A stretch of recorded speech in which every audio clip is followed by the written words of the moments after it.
Young men today are walking through life with a quiet, heavy dread just settling right in their chests. Look around you. The doors stay completely shut, connections never form, and you realize influence belongs to someone else entirely. The power ruling your life was handed out long before you even showed up. You feel the crushing weight of it every single morning, don't you? That chilling sense that the world is moving on completely without you, that your words land nowhere. And listen, this isn't just some ordinary frustration. This is deep, absolute powerlessness. It literally eats away at the edges of your ambition until having ambition itself starts to feel incredibly dangerous. We have to confront the brutal reality in this explainer. Your daily efforts just dissolve. You try harder, yet you just watch opportunities slide right past you. You speak up, and you notice the room absolutely does not lean in. You offer real value, and what do you get? Polite, freezing distance. Because influence belongs to someone else, someone quieter, someone far, far more precise. The doors stay shut. This feeling of powerlessness is actually a position in itself. It's this threatening starting point of a cycle that has trapped generations. If you stay trapped in it, you remain completely invisible. The silence is deafening, and ambition becomes genuinely dangerous. But if you step outside it, you shift the ground under everyone's feet. The game is rigged. The world moves without you because no one ever showed you how to read the signals of this quieter, precise kind of power. These aren't just random setbacks you're facing. They are deliberate signals. Signals that a completely different kind of power is at work, operating in every single room, totally unseen. Society loves to feed you this polite illusion. Just be authentic, demand transparency. But the cold reality? The men who actually rise to the top use something else entirely. Quiet strategy, precise influence.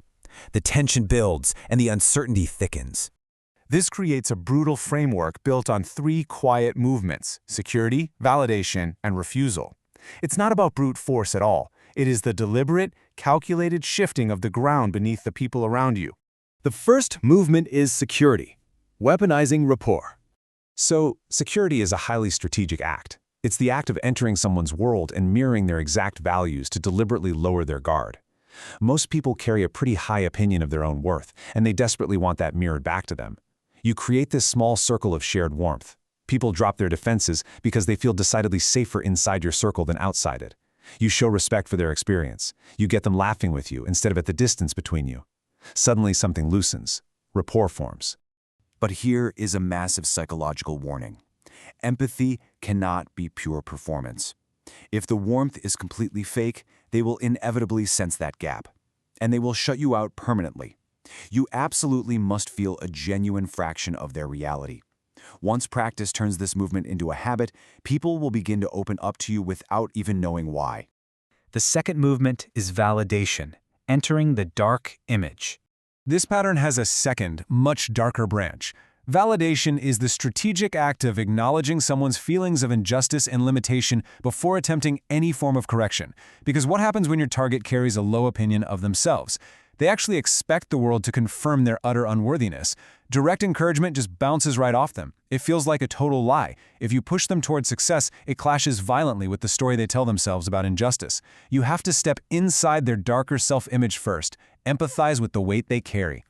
This perfectly maps out the applied analysis of reverse psychology. You validate the injustice, you avoid rushing to fix it, you state the absolute difficulty of change. And you know what that does? It triggers this desperate determination in them to prove it is possible.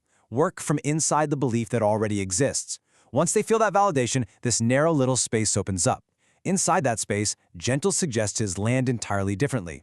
You become the one who actually understands their circle from within. The third movement is refusal, rejecting the shame. Refusal means rejecting the cultural shame around influence by recognizing that forced transparency is a trap deliberately set by those who already have power. Once your ability to shape how others feel becomes reliable, cultural pressure strikes back hard. Voices rise up. They insist strategy is ugly and influence is highly suspect. This third movement is your absolute refusal to accept that cultural shame. Pure transparency is a trap. The voices demanding pure honesty might sound noble, but they are often the very last defense of people who cannot stand the feeling of powerlessness in themselves. Pure transparency is rarely pure because humans need to feel some measure of control. And the chilling fact is this: those who refuse the tools of influence simply leave their own control in the hands of others. That advice to remain completely transparent and just hope the world notices you, it's perfectly designed to keep you powerless. The men claiming influence is ugly are already practicing it against you. Applied analysis, the shift from theory to reality. This brings us to the exact, terrifying moment those closed doors crack open. We're talking about the strategic shift. When a young man begins to practice these movements, the very atmosphere around him changes. The deep powerlessness doesn't vanish overnight, but its grip loosens. Ordinary interactions transform into strategic ground. A conversation that once felt like a failure is now a chance to confirm someone's self-view. Rejections become weaponized data, revealing inner pictures. Motives become crystal clear. Leverage appears where absolutely none seemed possible. You finally stop entering rooms braced for indifference, and you stop reading distance as personal rejection. The psychology of backlash, the danger of the shift. Pure performance leads to complete isolation. History records a very dangerous shift right here. Once you gain reliable influence, cultural pressure rapidly intensifies against you. The demand for pure transparency becomes a weapon explicitly used to tear you down. If you abandon genuine empathy, the warmth turns freezing cold. Empathy just becomes calculated technique, and control slips violently. If you overuse these tools, your own power turns against you. The exact same pattern that builds power can destroy the practitioner if they forget that the connection must remain at least partly real. So ask yourself, who actually benefits from widespread powerlessness? Widespread powerlessness is not a neutral condition. It is a deliberate concentration of power. A whole generation of young men walking through life completely powerless? The stakes are absolutely no longer theoretical. Who benefits from keeping you locked out?